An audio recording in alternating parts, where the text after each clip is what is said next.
এসেছি মা। সারাদিন আসতে পারিস না? আমার ভুল হয়ে গেছে বাবু। আরে চাচা, নেতামি না করে ওই একটা বাসনগুলো নিয়ে খাবার বিদায় হন। বৌমা, তুমি ভাই দেবে, আমি এখন আসতে পারি, আমার কিন্তু তাড়া আছে। না না, কিছু না আছে, তোমার আমি একদম খালি মুখে যেতে হবে না। আজকে থাক, অন্য একদিন। না, তুমি ভাবছো আমার আজকের গেস্ট, তোমাকে না খাইয়ে আমি কিন্তু কোথাও যেতে দেবো না রাকেশ। জানি। চলো, তুমি আমার সাথে আমার রুমে চলো। আজ তোমায় আমি একটা স্পেশাল জিনিস খাওয়াবো, যেটা খেয়ে তোমার মন এবং সবকিছু একেবারে ভরপুর হয়ে যাবে। এসো আমার সাথে, এসো বেবি।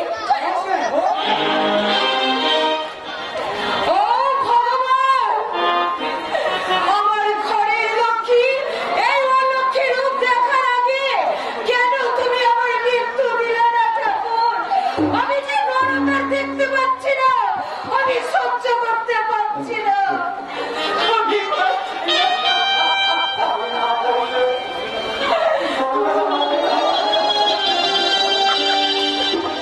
তোমার অনেক কিছু দেখতে হবে, অনেক কিছু করতে হবে। আমার ভার পুরো হবে। এমন অসত্তর পথ খাওয়ার চেয়ে আমাদের যে না খেয়ে উপোস করে থাকা অনেক ভালো। তুমি আমাকে নরক থেকে উদ্ধার করে অন্য কোথাও নিয়ে চলো, এখানে আমার চোখ বন্ধ হয়ে যাচ্ছে। দিয়ে যাবো মমতা। আজ আমি বৃদ্ধ, অপমান্য।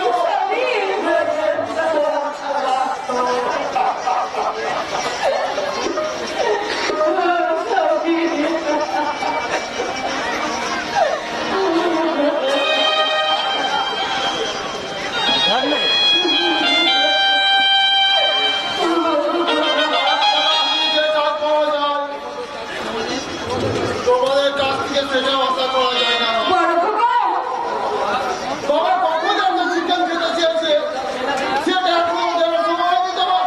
আরে খোকা, চিকেন আমার চাই না। ভাত তোমাকে দাও, তোমাকে দাও। বাবা, আমি শ্বশুর মশাই।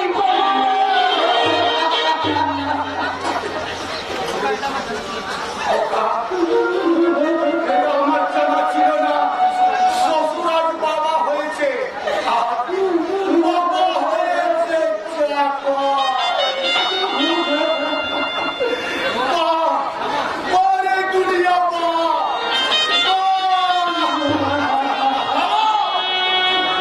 সবসময় সেন্টিমেন্টের কথা বলে কোনো কাজ হয় না। আর এটা আমার খাদের বাড়ি। দয়া করে সিনকেট করে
আর পৃথিবীর